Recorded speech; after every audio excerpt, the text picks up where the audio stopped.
Bismillahirrahmanirrahim. Baik, untuk saat ini saya Jerry Sutardi, kelas 4C Reg B, akan menerangkan sesuai kemampuan saya tentang mengidentifikasi segmen pasar dan memilih sasaran pasar. Pengertiannya adalah segmen pasar merupakan pembagian pasar yang ditentukan secara kelompok sesuai keinginan pasar tersebut. Adapun dasar-dasar segmen pasar ada yang berupa menurut geografis, demografis, fisiografis, perilaku, masa, dan bervariasi produk, dan satupun sasaran pasarnya sendiri. Untuk yang selanjutnya, menurut segmen pasar.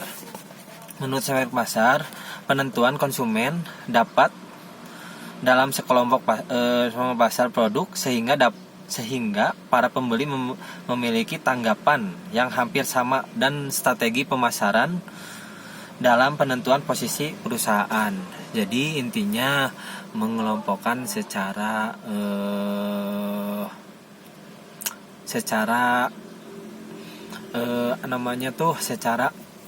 letak pasaran wilayah tersebut tuh keinginannya apa gitu maksudnya. Adapun mengidentifikasi segmen pasar menjadi ada dua analisa.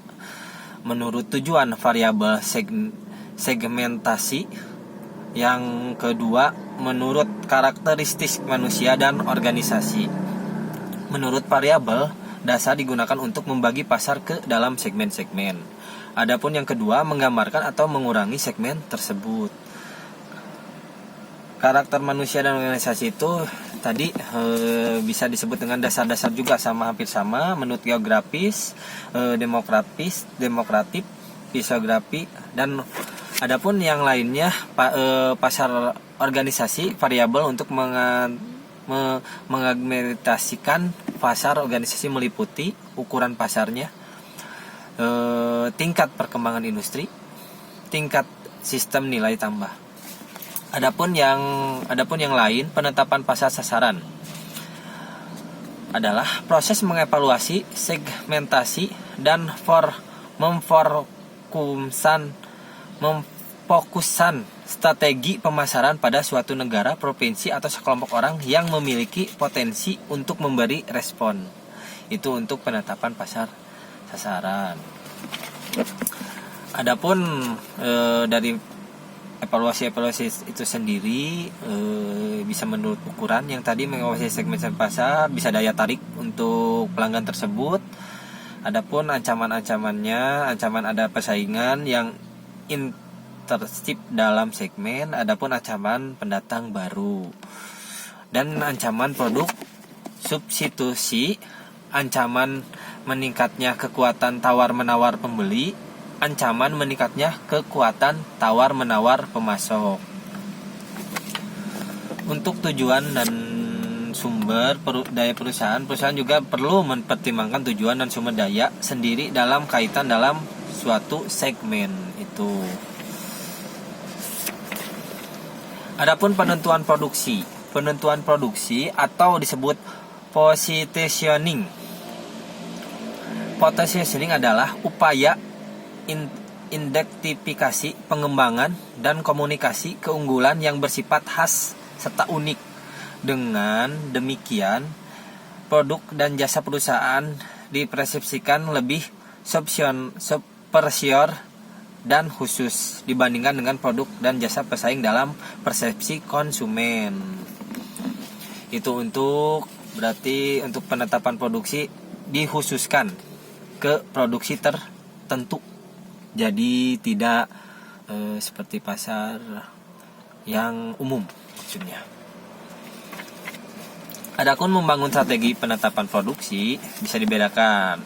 Perbedaan yang dikatakan dikatakan mempunyai arti jika memenuhi kriteria sebagai berikut. Perbedaan menimbulkan manfaat, perbedaan tak digunakan oleh pesaing, perbedaan disebut saling unggul, perbedaan tersebut dapat dikomunikasikan dan dapat ditanggapi oleh pembeli, perbedaan tersebut tidak mudah ditiru oleh pesaing, pembeli bersedia membayar untuk perbedaan itu, perusahaan akan memperbolehkan keunggulan dengan menonjolkan keuntungan tersebut.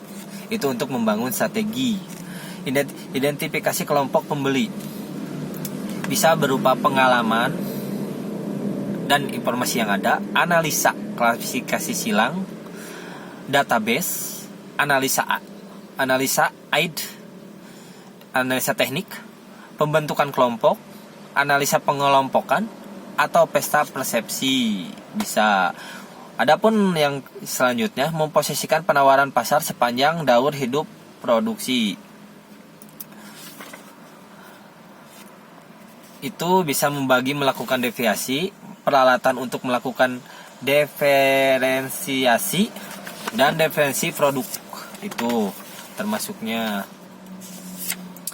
definisi pelayanan, definisi personalia. Untuk yang lainnya, membangun produk baru, daur hidup produk baru. Pengertiannya bisa produk baru menjadi konsumen baru, membuat konsumen baru, atau produk baru dipasarkan dengan konsumen lama, atau produk lama menjadi ke konsumen baru, seperti tempat-tempat baru mungkin ya, kalau dibilang segitu. Strategi persaingan di pasar. Strategi ada 4. Strategi pimpinan pasar, strategi penantang pasar, strategi pengikut pasar, strategi penggarap relung pasar. Mungkin itu dari saya, mungkin cukup pengetahuan saya sampai di sini cukup sekian. Terima kasih atas perhatiannya.